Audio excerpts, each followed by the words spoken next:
from these very docks 100 years ago this month. The British Expeditionary Force, John French's, set sail for the battlefields of France, leaving behind the white cliffs of Dover. Cut. Battle of the Somme, La Boisselle. British attacking from left to right around the village of La Boisselle. Mine crater shown there. 1st of July 1916, the opening day of the Battle of the Somme. The British have a grand plan to finish this war once and for all.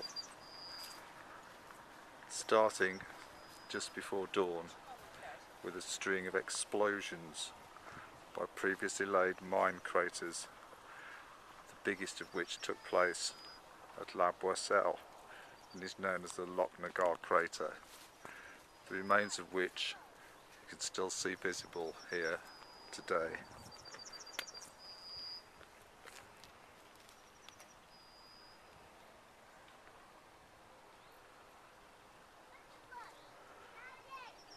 Ex-miners employed by the British Army had tunnelled underneath the German lines, working in secret in the dark for weeks, and packed this area with tons of TNT explosive.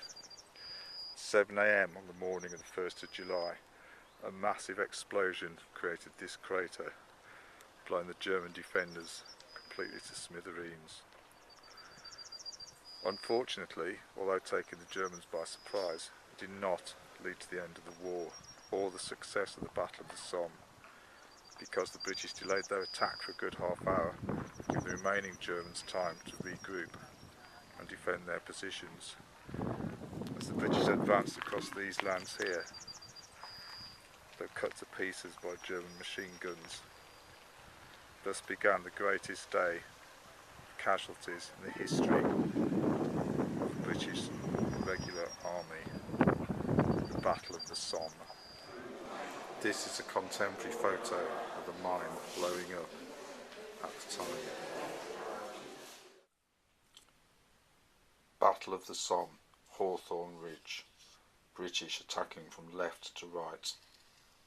There's Hawthorne Ridge, there's the site of the mine. 1916, the Battle of the Somme rages on. In front of us, Hawthorne Ridge, held by the Germans. Behind us, across what are now cornfields, trenches, the town of Oaken Villas with its significant church in the background. The British attacked across here.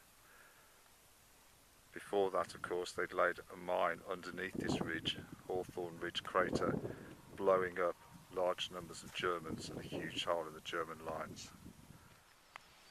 A tunnel was dug from the old Beaumont Road by that line of trees, across the British trenches, under the trenches, and to this point, underneath the German lines at Hawthorne Ridge. 40,000 pounds of ammonal, which on the 1st of July at 7:20 AM was set off, signalling the start of the attack of the Battle of the Somme, leaving this huge crater. Today covered by trees, but then obviously no vegetation and no Germans left alive in this sector. However, the attack was a failure. The British failed to capitalise on their advantage and spent many fruitless days trying to take this particular ridge. In fact, just over the horizon there, you can see the cemetery of Hawthorne Ridge with the two trees where the British dead lay buried today. This ridge, Hawthorne Ridge, was only finally taken after months of fighting in November 1916, but at huge military cost. July 1916, the Battle of the Somme has been raging for several days now, and the Germans are holed up in Mametz Wood. The Welsh Fusiliers are given the job of attacking over the brow of this hill and clearing the wood. Several days later, and suffering 4,000 casualties, they finally cleared the wood. This memorial here was erected to honour their sacrifice.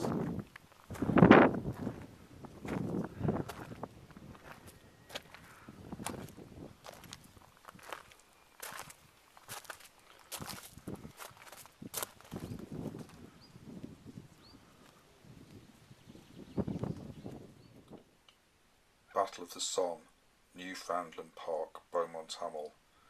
The big arrow shows the direct line of attack into Wye Ravine, shown at the top of the map. Newfoundland Park, home to the Canadian regiments. Shell holes and trenches mark the start of the Canadians' advance on the 1st of July 19. From this point, the Canadians were ready to launch their attack in that direction towards the German lines and the huge mine as Hawthorne Ridge. Here we are actually inside a Canadian trench.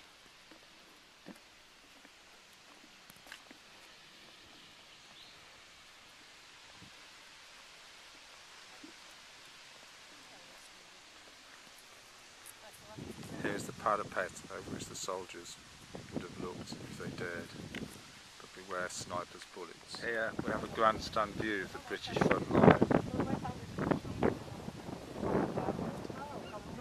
Beyond that, no man's land, going down to Wye Ravine Cemetery, the German line beyond that horizon, by that line of trees. All this land in between is no man's land. No cover just now as there was then. It's against this the attack began, against German machine gun heavy fire. And here, Wye Ravine, where the Germans had their defences. As you can see, much deeper, much well dug in,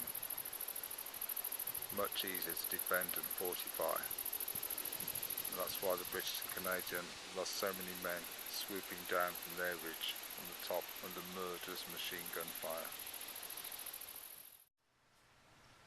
In the end, the Battle of the Somme was a fairly pointless and futile activity. Despite sacrificing the lives of thousands of British, French, Canadian, Australian and other Commonwealth soldiers, very little ground was gained. In November the attack was halted due to the onset of rain, mud and appalling conditions. Ironically, in 1918 the Germans won back most of this land in a few short weeks. At the end of the war, the British government decided to remember the 72,000 British and Commonwealth soldiers missing, whose remains have never been accounted for, and built this memorial, the Tiatville Memorial, to remember those dead, the so-called missing of the Somme.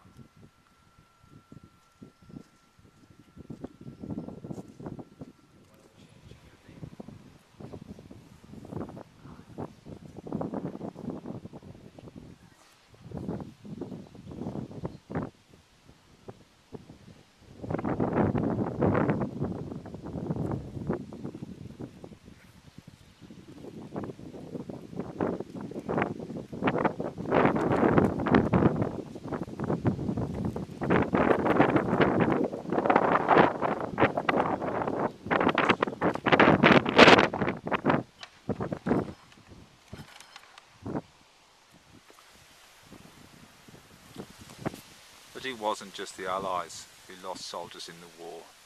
This is the German military cemetery at Rancourt. Unremarked on the map, but nonetheless poignant.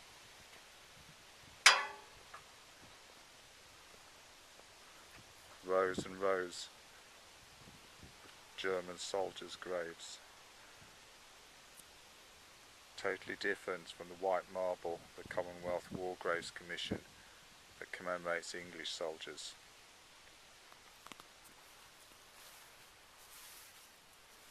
In this cemetery are 11,422 German soldiers. There are not 11,000 stones here. Some of them will be buried in mass graves, unremarked by their own headstone.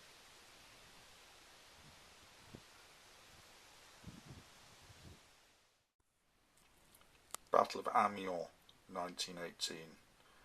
German liners spring offensive, attacking from right to left, shown along this long arrow, getting near to the town of Amiens and held up at Villers-Bretonneux, scene of the Australian Memorial. In July 1918, the Allies decided they had to be stopped and launched a blistering counter-attack near to this ridge. It's a place called Le Hamel, just north of Amiens. The Australians bore the brunt of the fighting, and it is their memorial that can be seen here today.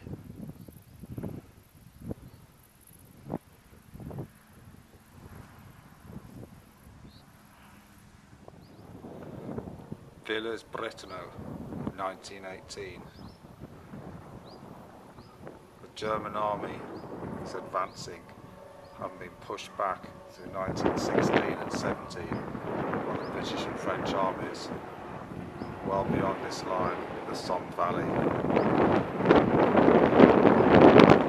1918, the Germans launched a massive counter-attack, coming across in this direction towards the town, to the other side known as Amiens. It was here in March, April 1918 that the combined forces of the Australians and Canadians stopped them, the Battle of Villers-Bretonneux. From over there, in nearby Amiens, the British and French had their headquarters. However, it's the Australians, led by General Monash, who launched the attack. And here lay the remains of several thousand Australian, Canadian and British soldiers, including tank regiments. The battle to stop the German advance in 1918.